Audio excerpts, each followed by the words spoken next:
Welcome to Seekers and Shifters, where we talk to the world's foremost experts in personal growth and development and ask them everything we really want to know.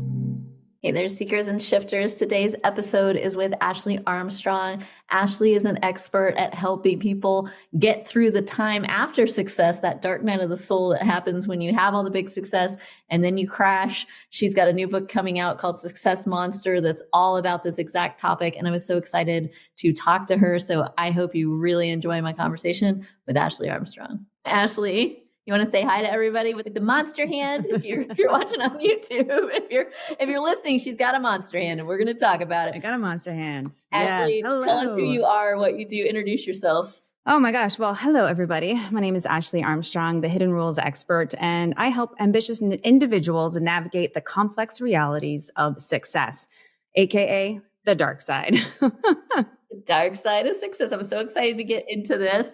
Myself included, and all the successful entrepreneurs that I help. You got a little bit of a dark night of the soul that happens. You hit those first milestones, and then I think Y Combinator calls it the trough of sorrows. Where you go out and everything's great, and then boom, crash. And so this is and then we come back. We do come back. But Ashley's helping people come back, right, from that trough. Absolutely. Basically, think of it as like an evacuation plan and or like your insurance policy is really what I like to focus on. Really, at the end of the day, no one talks about the dark side of success, what that looks like, what to prepare for, the signs and symptoms. And, the number one reason why is it's embarrassing. Like some people might say, oh, I might have had to, do bankruptcy, or, I had a business flop, or I hired a con artist or something along those lines. I'm really talking about myself here. For some people, I haven't done the bankruptcy part, but they just sort of sugarcoat it. And it almost ends up being like an accolade, like a feather in the cap of like, you have to feel pain in order to gain. And we see that in sports. We see that in the gym. We see that really everywhere in life, but it's the finite details of the signs and symptoms and how our brain operates, so that we can be prepared for in advance, put a plan of action into place. So when we are making and striving for our goals, and it could be as simple as trying to lose weight or get a job or finish school. You know what I mean? Like every single person that has a checklist, they are high achievers. They're going above and beyond. And every time you do something or accomplish something, you're going to get that elation of high dopamine hit, like, I did it. And then afterwards, you kind of like have a little bit of a come down. You're like, oh my gosh, what do I do now? The bigger the goal, the bigger the drop.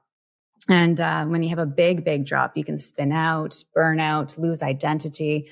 And we see it time and time and time again, but no one's talking about it. And so here I am, baby. Let's talk about it. Let's get people, aware and empowered so that they can continue to crush their goals without losing their sanity. Absolutely. And we're going to get into the monster hand in a second. But first, I have to say, one of the things that I work on with entrepreneurs a lot when this is starting to come up is, especially in their first business, the first time they blow up a big business, is decoupling your identity from the identity of your business.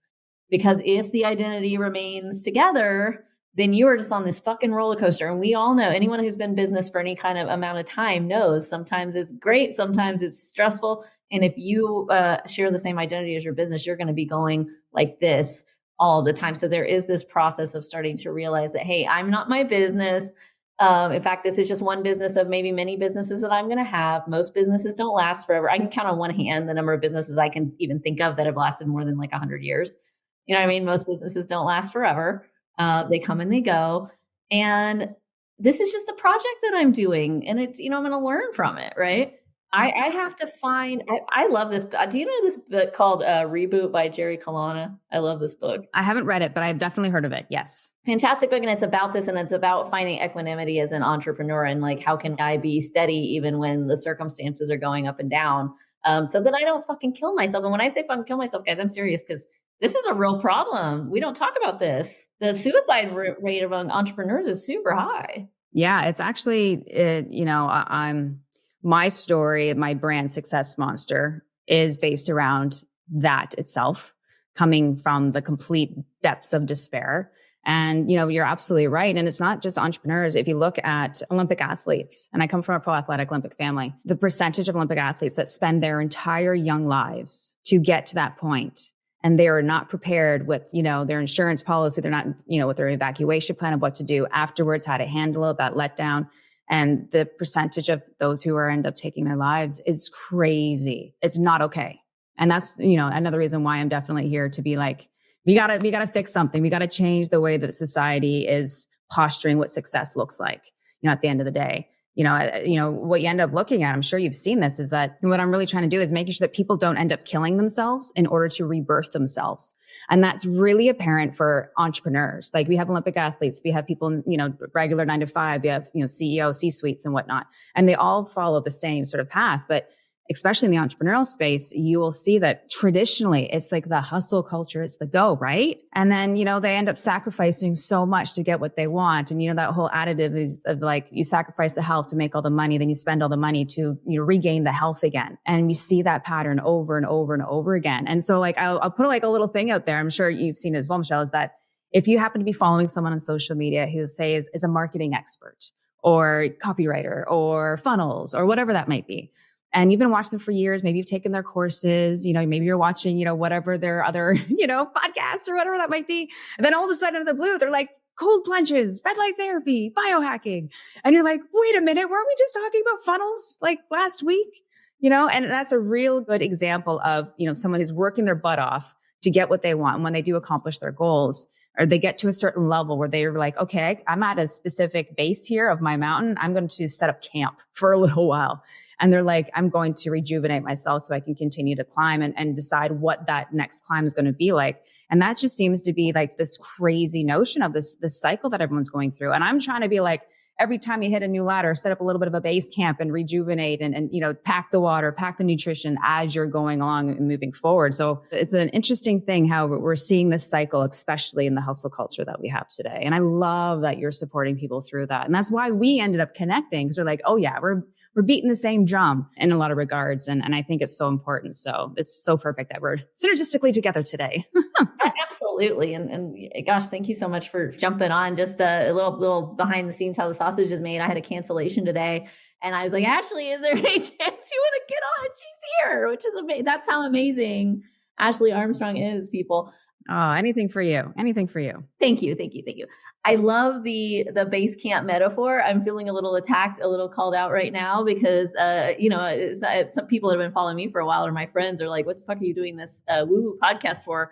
You are a business coach and have been a business coach. And it's like, yes. And I got to that point too, where I was like, I have to worry about my health. I got divorced a couple of years ago, had to like think about rebuilding, literally getting my house in order, like literally getting my house and getting a house and getting it in order. And then like now I'm working on the COVID, and it's like, gosh, I've got to address all of these symptoms that came all from years of dissociating from any kind of feeling in order to push harder and achieve more, like checking all the boxes, making all the money, proving to myself and everyone else that I was great and successful and helping everybody else be successful and raising great kids and all these things. And then you get to the point and I was like, oh, fuck, I am that cliche of a single mom in her 40s that never took care of herself. I hate it. I hate being a cliche. I'm a unique snowflake, Ashley. I'm this cliche, oh my fucking God, I have to take care of myself.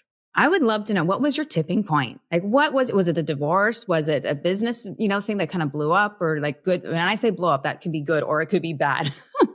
But what was your tipping point? Okay. So there's a couple things that come to mind. One is COVID, obviously. And it's like, I'm starting to feel like, it's 2024. Like I need to get over it. Right? It's like, it was so traumatic. And in the business, what happened was because my business is helping other people in business. So everyone freaked out at the same time, right? Like I'm freaking out. All of my clients are freaking out. My staff is freaking out. And if you recall, this is when like everyone with kids, our kids were home. You have kids, like our kids were all home. We were trying to like homeschool them. I had one employee that was like, I can't get on the laptop because my daughter needs it for school. I mean, it was like that shit, right? It was insane. And it was so stressful. I thought I was going to die. I was not going to kill myself, but I thought my heart was going to explode. It felt like that. I ended up you're in Canada, I know, but here in the United States, we had relief programs. I'm sure they did in Canada as well. We had relief programs. Some of it was like free money, what was the PPP? And then there was EIDL money, which was disaster assistance.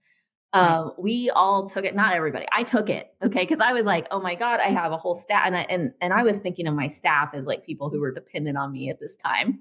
Put a pin in that. Okay. People dependent on you. And yep. I ended up borrowing $1.7 million to keep my business afloat. And I thought at the time, oh, this is great because I'll be able to invest money in new marketing and sales. And this will be my chance to like actually blow the business up, into like a $10 million business, and I'll get an ROI. This is not what ended up happening, Ashley. What ended up happening.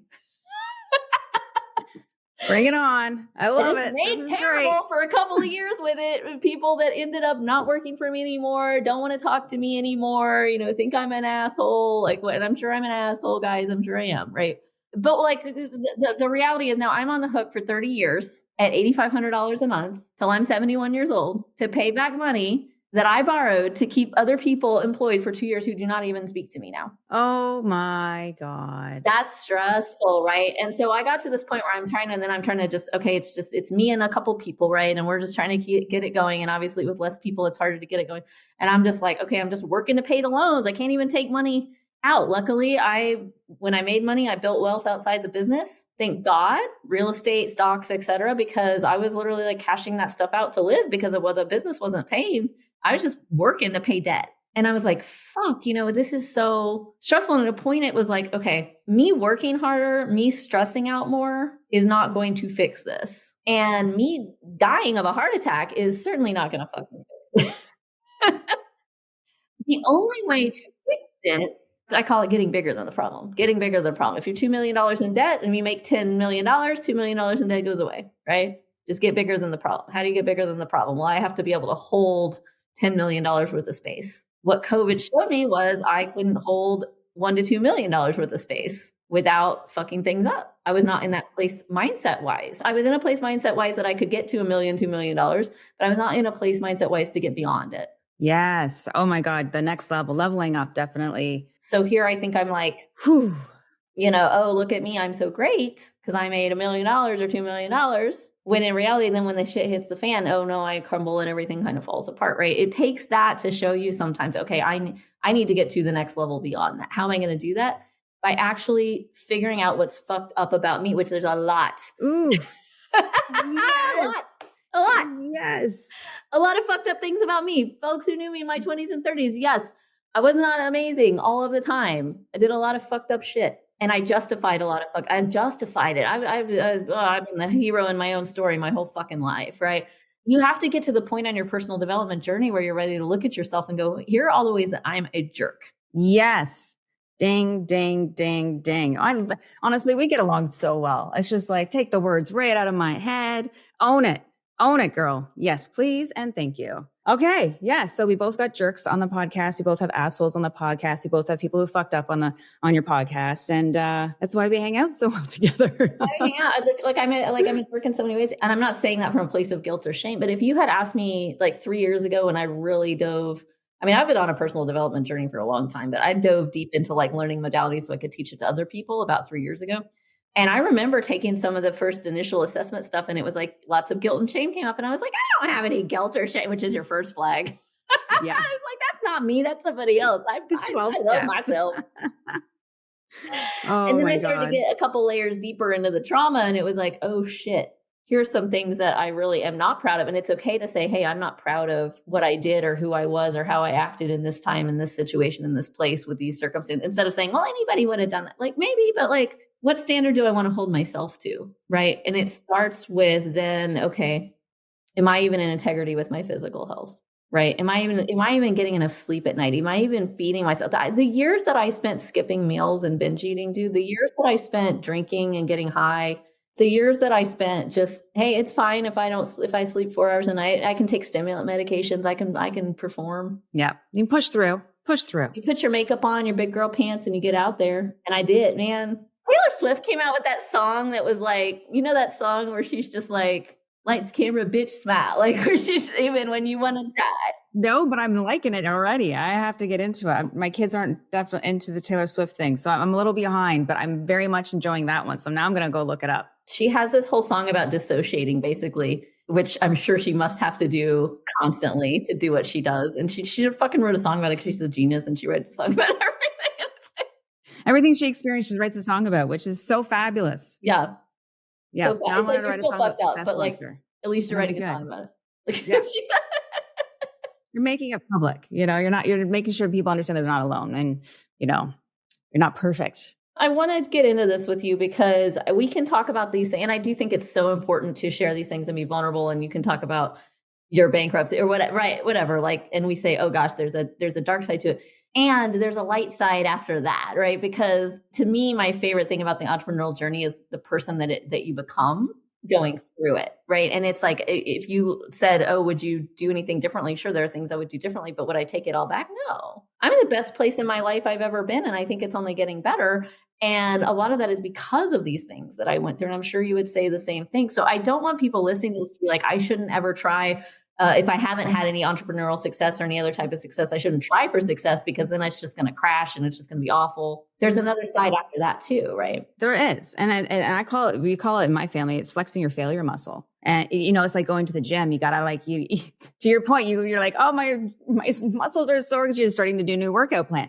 You have to do the working out. You got to flex the muscles. You got to strain it a little bit. Sometimes you have a little tear and you got to sit back and relax and heal. You know what I mean? But you got to strengthen that failure muscle. And the flip side to that is pretend like you're a scientist. I'm not a scientist by any stretch of imagination, but I love what scientists do. And they fail hard and they fail fast as possible because they need to make sure that equation or that formula did not work. Get it out of the way, on to the next one. And they are they're going light speed ahead specifically to fail as fast as possible so that they can get to the right answer. You know what I mean? So when you think of it that way, and it's just like, oh, geez, did this business model work? Or did this way of applying for a job work? Or did this way of building up, through the corporate ladder work? Or did this way of working out work? Like, it's all the same thing. It's just different, focuses, I guess you could say, at the end of the day. So I absolutely love that. Ah, gosh. Yes, yes, yes, yes. Go out there, kick yourself in the butt. I love it. We call it doing science in my house. My boyfriend makes so much fun of me because I'm always like, I'm doing science. Like, I'm not going to change my whole diet. I'm going to change one thing and see what happens. He's like, what does it matter if you feel better? Like, just change all the stuff and feel better. And I'm like, yeah, but I want to know what one thing it was. So. Yeah, well, that's the right way to do it. I mean, you have your food journal for sure, because then you know what your body can assimilate and not assimilate. And there's lots of little tests and stuff out there. Like Biome is a fantastic gut health test, and they have a whole bunch of different components to theirs. And it will just tell you what your body can assimilate and not assimilate to speed what it is that you're doing up. They were a client of mine years and years and years ago when I used to consult and help companies product develop, manufacturing, and all that other fun stuff. And I loved their program. There's a whole bunch of them out there now. But to your point, you definitely do have to take it off. It's like allergies. Like, what am I allergic to? Is it this thing? Is it this thing? Is it this thing? It's a pain in the butt. We're isolating the variables, people. Okay, so you are a fan of Biome, which is good to know because I get their ads constantly. I've been tempted, but it's like I get ads for lots of stuff constantly, and I'm trying to be better about not clicking them all. So Biome is good. We like Biome. It is. I love them. I have tests in their house right now. I use it periodically, at least once a year, myself and for my kids. My kids were born and raised in Mexico. And so when we moved back to Canada, different plant vegetation, different plants, different flowers, different everything. They started to develop instantaneously. They almost within the first month started getting these allergies, or all of a sudden they're super snotty and eyes watering a little bit. And I'm like, gee, my kids don't have allergies. This is ridiculous, but now they do. We brought our dog up shortly thereafter, and same thing happened to our dog as well. She's a schnauzer, and we had her for 10 years. And unfortunately, same thing. She had something that went on with the air, the food, the plants, the vegetation, and she got ridiculously sick. I mean, we spent a crap ton of money and about a year and a half trying to save her life. And it ended up getting into her blood, and her entire body turned into this crusted scab that was always oozing. We had to put her down. Her quality of life was not good. But we did everything we could, from eating only kangaroo to eating all, you know what I mean? Just bringing it down to the one variable factor. Yes, kangaroo, rabbit, kangaroo, the whole damn 9 yards. We went through the whole thing, seeing this specialist, that specialist, trying to save her life. And, it's interesting when you not only have to take the variables of food, but you also have to take your environment into consideration. And most people don't realize that. And when you're using stuff like Biome, it can really help you identify what's going on with your body in real time. because really the first brain is your gut. And the second brain is like, am I going to screw it up or not? At the end of the day, right? That's right. That's right. And I'm taking you super seriously as you're talking, but also there's a monster hand on your hand. Yes. So for folks listening that can't see us, if you can see us on YouTube, you see the monster hand. If you're just listening, she has a monster hand on, and she's just gesturing with it and talking about regular stuff as if she doesn't have a monster hand on. It's really funny. Tell us about the monster hand. Okay. So quick story of how this sort of came about. Like yourself, lots of, been in the entrepreneurial space for over 20 years. I was an ex-pro skier and from a family of pro athletic sports, like multi-generational. So it's always, you had to be the best. You had to be on the podium. And if you ain't hurt, you ain't trying hard enough. Canadian, cottage country, I'm gonna call myself a bougie lumberjack. I can go left and I can go right. Let's start a fire. Let's go shopping on Rodeo Drive. I'm good either way. We didn't know Canadians were so hardcore. I thought y'all were. Oh, there's a few of us. The cottage country kids are the best in my personal opinion.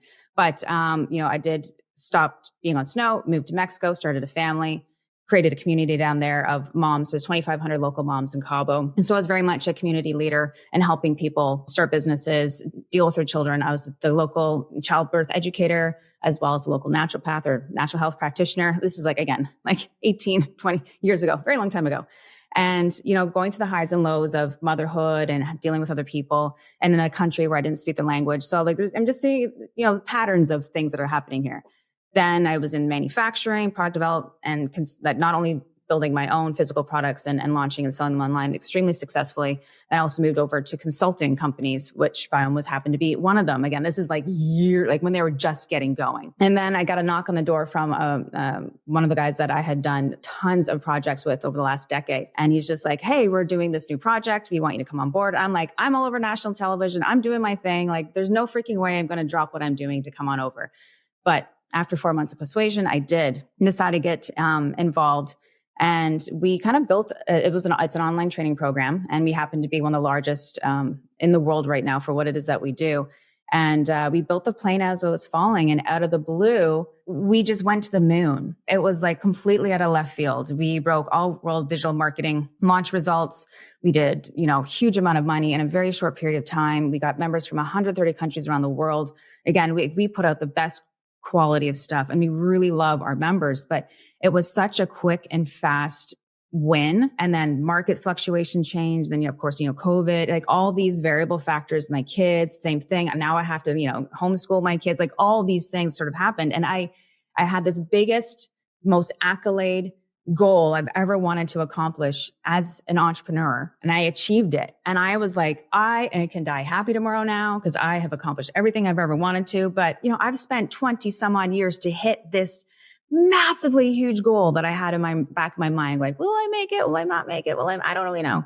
And because of that, my downfall, which is what we talk about here with Success Monster, the aftermath, the dark side of it, it was like, you're at the top of the mountain. So all you can do is fall right down to the ground. And it shattered me. I lost my identity. It burned out. It was to the point where I really questioned if I would be a viable component to my family. And I did not want to be here anymore. And it really was bottom of the barrel.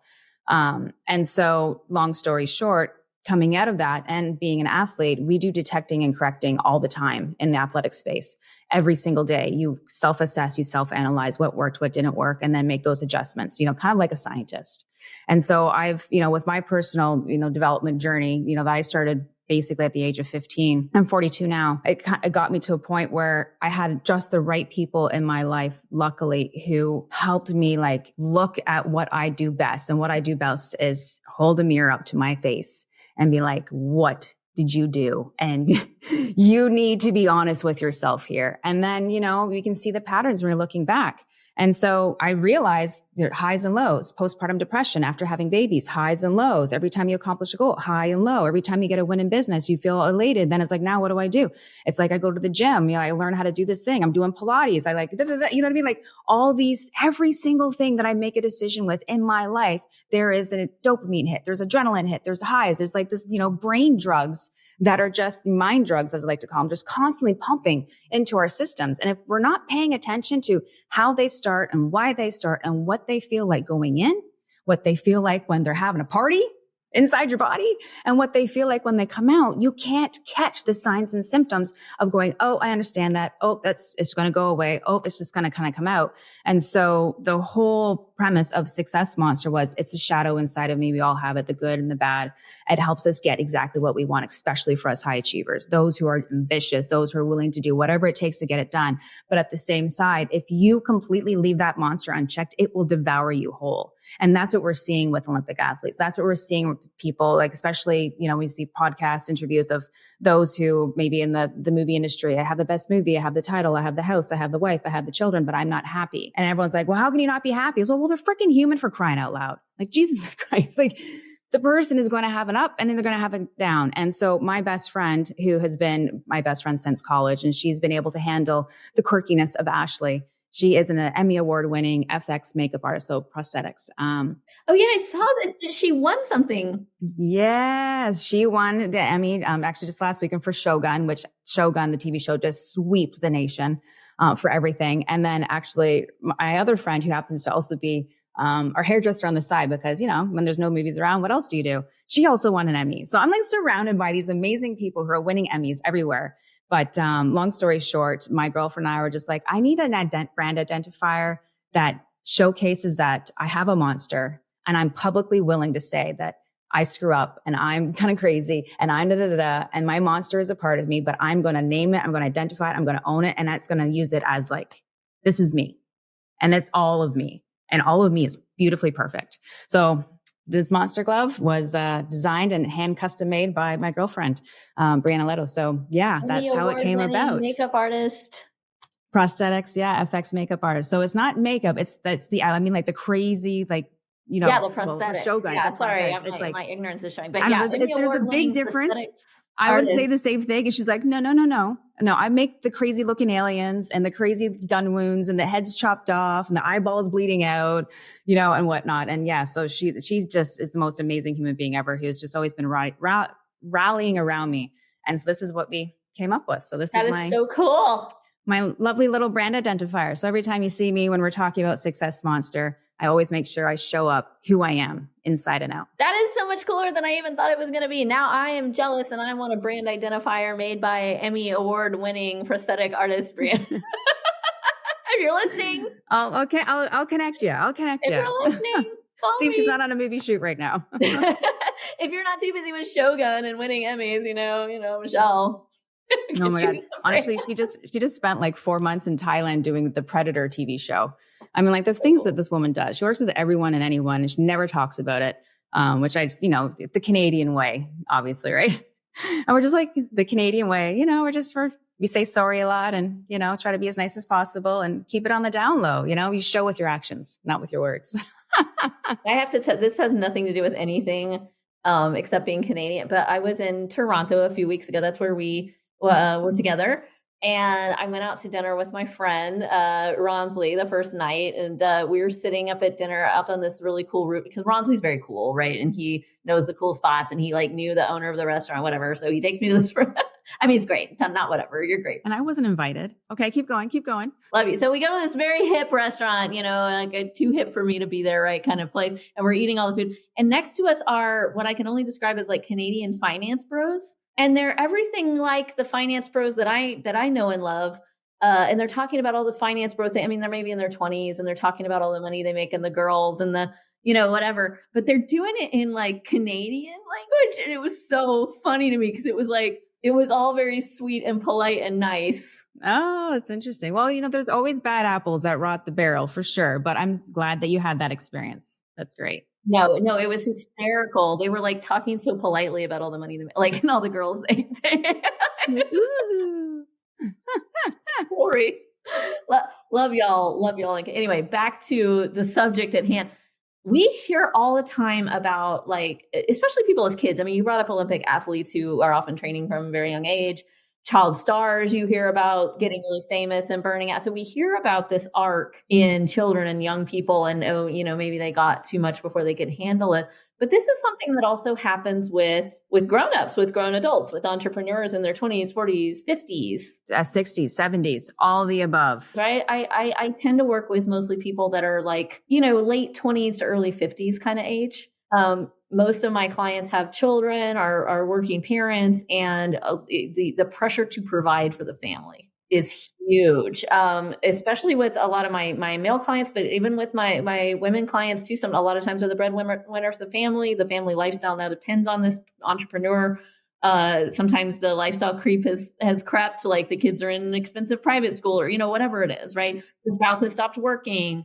And so then it's not only, okay, if my business fails, not only do I have to tell everybody and it's really embarrassing, but also now I've let my family down. I have to take my kids out of their school. My spouse is going to have to go get a job and maybe they haven't been working for 5 or 10. Like the pressure gets really intense as a provider. Like, is that something that you see? It's something I experience 100%. You're speaking my life in some regard.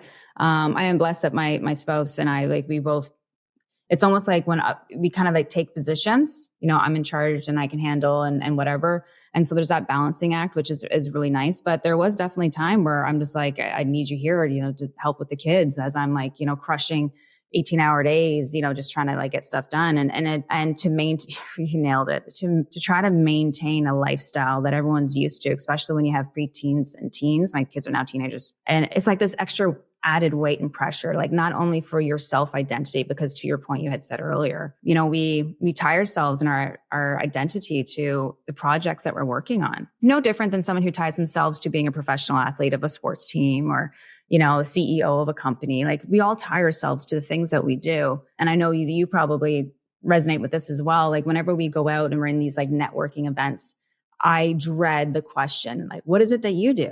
It is so it's sometimes you just have to ask it because there's really no other thing to really ask. But I always disclaimer, I'm I hate asking this question because it is completely irrelevant. I don't want to know what you do for a living. I want to know who you are. What's the cool shit that you're working on? What's the hard things that you're trying to overcome and accomplish? That's the stuff that I want to hear from people. But yeah, to your point, it's all the above, trying to maintain, trying to hold it, trying to always do better than my best, especially as an athlete. You know what I mean? I can't just be on the podium once. I got to be on the podium again and again and again. And if I'm not on the podium, then someone's going to take my spot. And if someone takes my spot, then I have to work even harder to make sure I can get it back. And if they take my spot 2 times or to take my spot 3 times, am I a one-hit wonder? Have I lost all my mojo? Can I even possibly get back again? These young little chickens coming in. Am I put out to pasture now? I'm a 42-year-old woman. You know what I mean? All of the things that you had just said and 10,000 more things that we have not said is definitely intertwined to all of that. And it's part of the human experience really at the end of the day. And I have 2 categories of people like us. We have the high performers. And to me, identify a high performer as an Olympic athlete. I grew up with all big brothers and big sisters. They're all Olympic athletes. And I mean, the dedication to one single thing from a very young age into their mid-adulthood, that's hard. Not only on the individual person, but their family members as well who support them to get there, right? That's a family unit, community unit, coaches, so on and so forth. Then high achievers is everybody else, right? So the Olympic athletes, the Fortune 100, 500 CEOs, those are high performers. Because they are constantly, they are detecting and correcting on a daily basis, boom, boom, boom. They're going hard, they're going strong. And then everyone else as a high achiever, they're the go-getters, the self-starters, the self-creators. They can be someone who is just trying to lose weight. As I said beforehand, they could be someone who's trying to start a business. They could be someone who is trying to run a marathon. You know what I mean? Whatever that might look like. And so they're the ones who are, they're not willing to live a mundane life.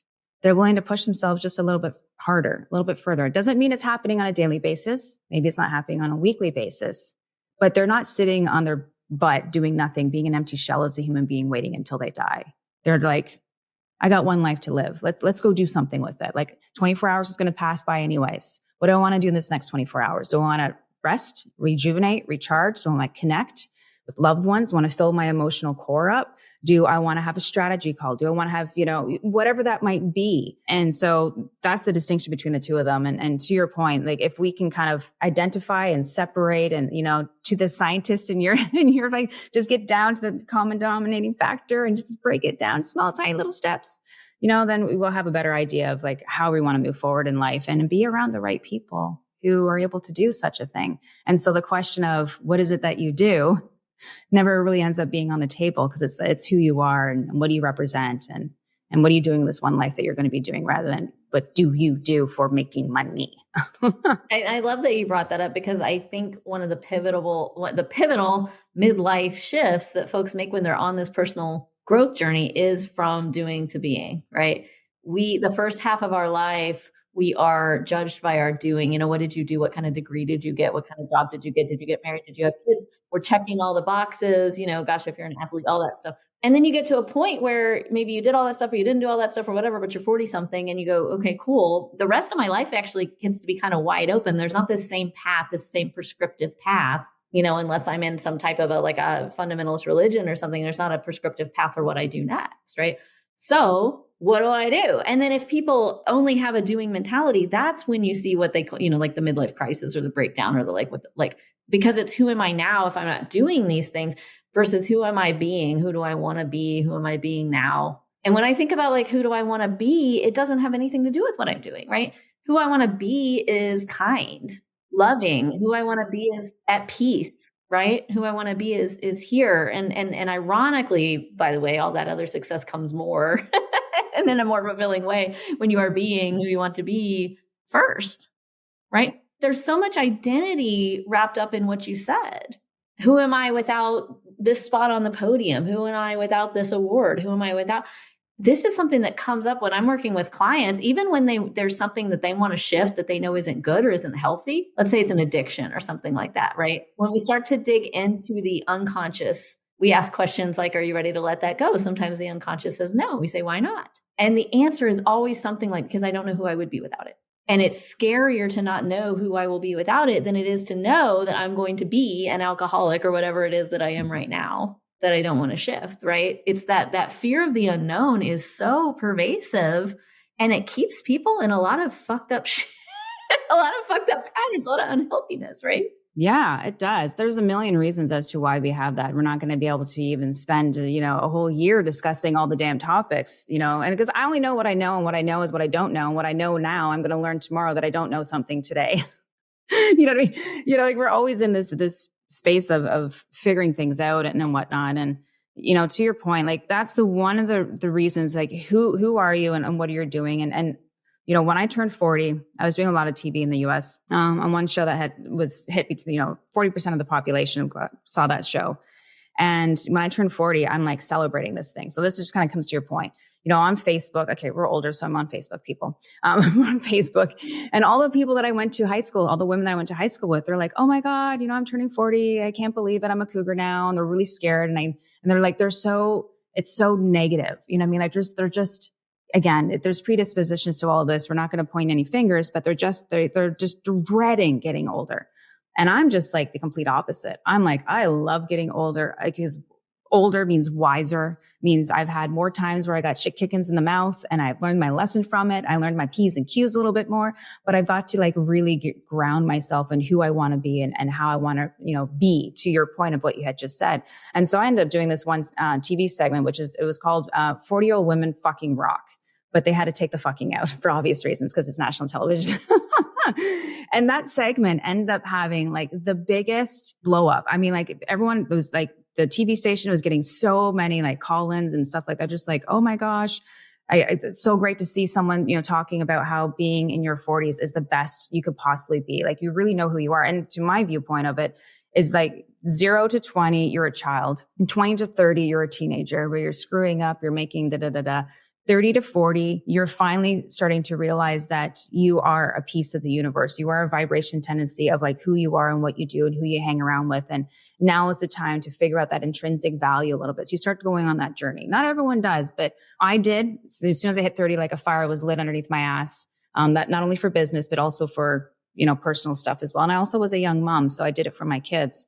But when we hit 40, it's almost like, I don't know if you had this, but for me, it was almost like I woke up on my birthday and I got this like report card or this like VIP ticket where it's just like, I can just be like, fuck you, everybody, and screw this, the world. And I don't need to say anything to anyone. I can say no to everybody. It's like, it had this like automatic confidence boost and knowing who I was and that I was on the right track and I was asking the right questions. And if I didn't ask the right questions, I was surrounded by some people or I knew I could ask and look for the right people to help me be a mirror, to ask these questions to get some feedback for. And, I can't wait until I turn 50. Like, I cannot wait to do a TV segment when I'm 50 to talk about how amazing it is to be a 50-year-old woman, because I've spent, the last decade really knowing who I am. I'm like the best health, the best of the bank account, the mental, emotional, personal, spiritual. The kids, of course, there's still crap behind there and things that I'm ridiculously screwing up about. Like a regular human being. Otherwise I wouldn't be a human being. But it's an interesting thing with that whole identity we're talking about, and, getting to own who you are. And depending on what decade you're in, I think holds like a massive key to how we develop. And, you and I, we grew up in the age of no cell phones, no internet. And, my kids grew up in it. And I'm meeting some of these whippersnappers who are, and they're 26, 28, 22. And I mean, they're freaking killing it financially. They're freaking killing it. Let's just call her out. We know who you're talking about. Our friend Lauren Tickner. We love you. She is definitely one of those ones. What, and 27, 28? 26. No, 26. Oh, I could be wrong. Yeah. We love you. We love you. She's 26 and she's better than us. Yeah. I have no problem saying that. I'm like, I want to be like you when I grow up. I want to be like Definitely. You. No problem saying that. But even when I'm on airplanes and I'm meeting a young gentleman, I'm just sitting here going like, the different decades that we have are bringing about different human beings who are able to fast track what you and I've spent 40 years to get to. You know what I mean? Like, I met like a just hitting 30-year-old man who's done the entrepreneurial thing, the in and out, the discovery of figuring out the big and the low, and then immediately right into intrinsic value, right into intrinsic life, realizing that the accolades weren't what he wanted. And I'm just like, you skipped a whole decade. You said that happened to you at 30, and I was like, oh, it took me 10 extra years. Well, I find like it's the information stage. We get, because we're getting to see and hear and do, like what other people are doing, and it's so vastly accessible. And people, like they're cheat codes. There's more cheat codes for every generation that goes up. You think about our grandparents, think about our parents, like the cheat codes every generation end up having.